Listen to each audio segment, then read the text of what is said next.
풀려고 계속 노력을 하셔야 돼요. 자, 이제 1번부터 가보죠.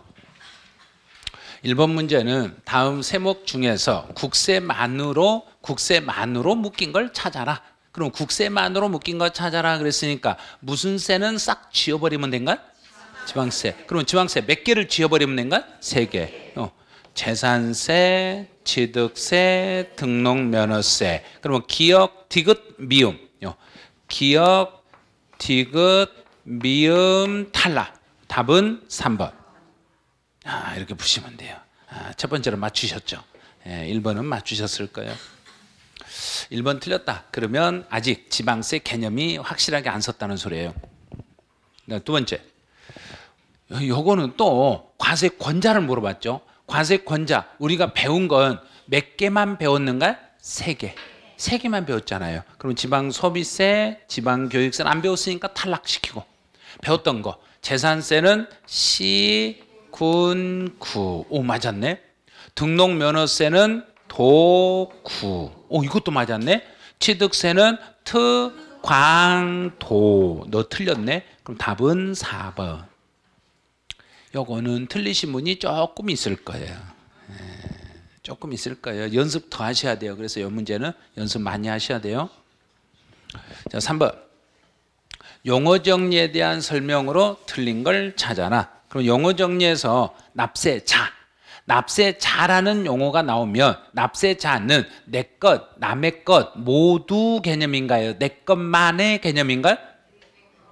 납세 의무자가 내 것, 납세자는 내 것, 남의 것 모두. 내 거든 남의 거든 모두니까 누구는 여기서 빠져라 이런 소리 하면 된다 안 된다? 안 된다. 그래서 너는 빠져라 그랬으니까 틀렸어요. 여기는 포함. 누구든지 다 포함. 납세자 속에는 누구든지 다 포함합니다. 특별징수 남의 걸 받아서 전달하는 사람도 납세자에 해당합니다. 연대라는 건 이거는 연대 그러면 같이 동일한 책임을 지는 걸 연대 책임이라고 그래요. 체납처분비는 압류나 매각에 드는 비용, 물건을 압류해서 팔 때까지 들어간 비용을 체납처분비. 면세점은 일정 금액 이하가 되면 그 이하에 대해서는 세금을 물리지 아니하는 것을 면세점. 보증은 납부를 보증한 자를 보증인이라고 그래요. 납부만을. 여기서 납부만을 보증한 자를 보증인이라고 합니다. 이렇게 가요. 이건 조금 어려웠을 거예요. 그다음 이제 4번. 부동산을 취득할 때 취득 단계에서 부담할 수 있는 세금을 모두 골라라. 이게 뭐냐면 취득세가 나오면 무슨 세와 무슨 세가 따라간다 그랬는가? 농어촌 특별세와 지방교육세. 두 개죠. 그런데 물건을 취득하면 계약서를 써야죠. 계약서 쓰면 그 계약 금액에다가 무슨 세가 또 붙겠는가? 인지세가 붙는 거예요. 인지세 이렇게. 그래서 니은, 니을, 미음. 그럼 답은 4번 이렇게 찾으시면 돼요. 이제 문제 5번. 옳지 않는 걸 찾아라. 요거는 이제 취득세는 특, 광, 도인, 지방세고, 취득세는 모두 보통세고, 취득세는 개별과세니까 물세의 개념이다, 인세의 개념이다. 물세. 개별과세는 물세라고 오늘 계속 강조했죠. 개별과세는 인세가 아니라 물세입니다. 또 유통세라는 것은 물건을 사고 팔았을 때 부과되는 취득세는 유통세. 또 취득세는 부동산의 취득에 대해서 과세하는 세금입니다. 그래요. 그래서 답은 3번. 이제 문제 6번이요. 이제 6번은 이제 전번주에 배웠던 내용까지 다 알아야 풀 수 있을 거예요. 취득세와 관련하여 시행되고 있는 제도는 모두 몇 개인가? 취득세는 본인이 알아서 신고하는 신고 납부. 물납은 누구밖에 안 된다 그랬는가? 재산세. 그럼 너는 안 된다. 취득세는 금액이 얼마가 안 되면 세금을 안 물리는가? 그러면 50만 원 이하에 대해서는 세금을 안 물리는 면세점이라는 게 있어요. 분할납부 안 된다. 취득세는 50% 범위 내에서 가감할 수 있어요. 그 세율 자체가 더하기 빼기가 가능한 세율이 있어요. 특별징수라는 것은 다른 사람 세금을 받아서 전달하니까 이런 건 없어요. 이것도 사실은 못 풀어요. 시험 문제 이렇게 내면. 개수로 내놨잖아요. 운 좋으면 맞췄을 거예요. 찍었는데. 자, 몇 개 나왔는가? 하나, 둘, 셋. 답은 3개. 그 다음 문제 7번.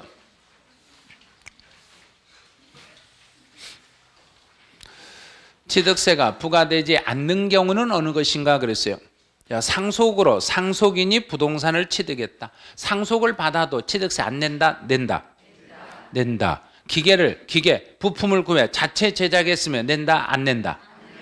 아셨네요. 자, 답은 2번. 그 다음 문제 8번. 문제 8번은 아직 멀었어요. 시간 끝나려면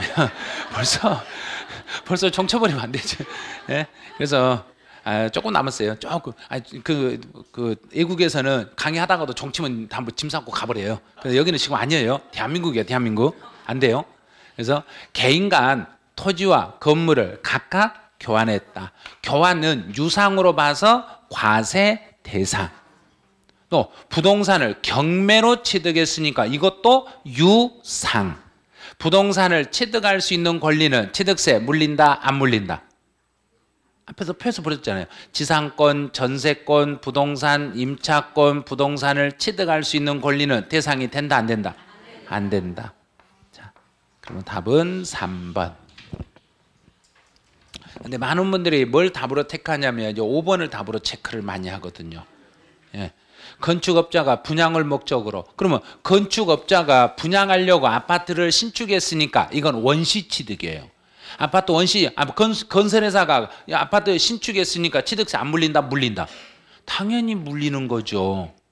분양하는 사람, 우리가 아파트를 우리도 취득세 내지만 건설회사에서 원시 취득이니까 세금 내는 거예요. 또 내는 거예요, 이거. 그래서 답은 3번. 문제 9번. 취득세가 과세될 수 있는 경우로 묶인 거. 그러면 토지의 지목 전에서 대지로 변경하여 가액이 증가됐으니까 과세 대상. 자체 제작은 물리지 않는다. 토지를 취득해서 등기를 안 했더라도 너는 세금 내야 된다. 공유수면을 매립하거나 간척으로 토지를 취득했으니까 원시 취득으로 너도 세금을 내야 된다. 과세될 수 있는 것은 기역, 디귿, 리을. 그래서 답이 3번. 10번은 지문도 어마어마하게 기네요. 그런데 여기서는 최초로 이것만 보면 되죠. 최초로 과점주주가 되었습니다.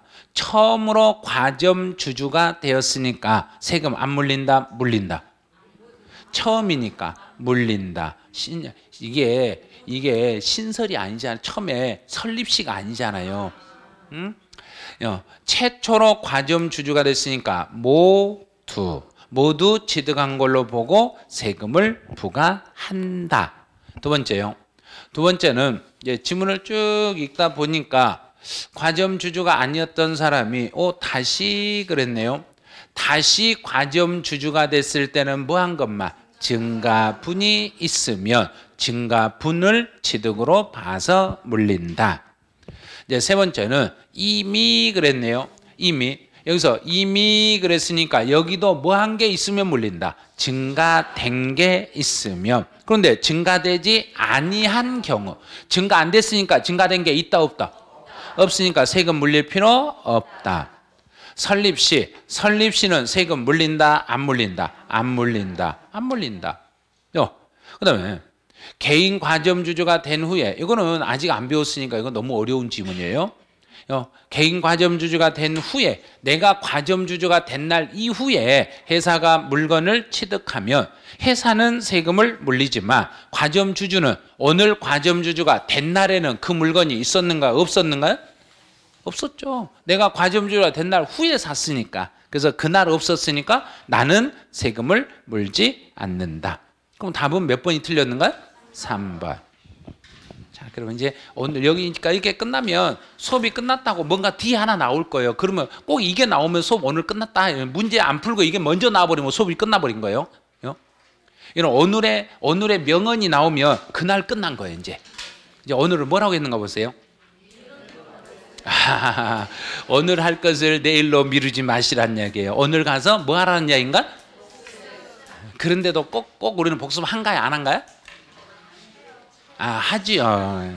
예, 복습을 하려면 집에 갈 때 이 책을 집으로 가져가야 된가? 사물함에 넣어놓고 가야 된가? 참, 그러니까 알아서 하시라는 이야기, 알아서. 그래서 미루면 안 되니까 오늘 배우는 것은 오늘 꼭 복습을 해 주시기 바라네요. 네, 수업은 여기서 마치죠. 수고하셨습니다.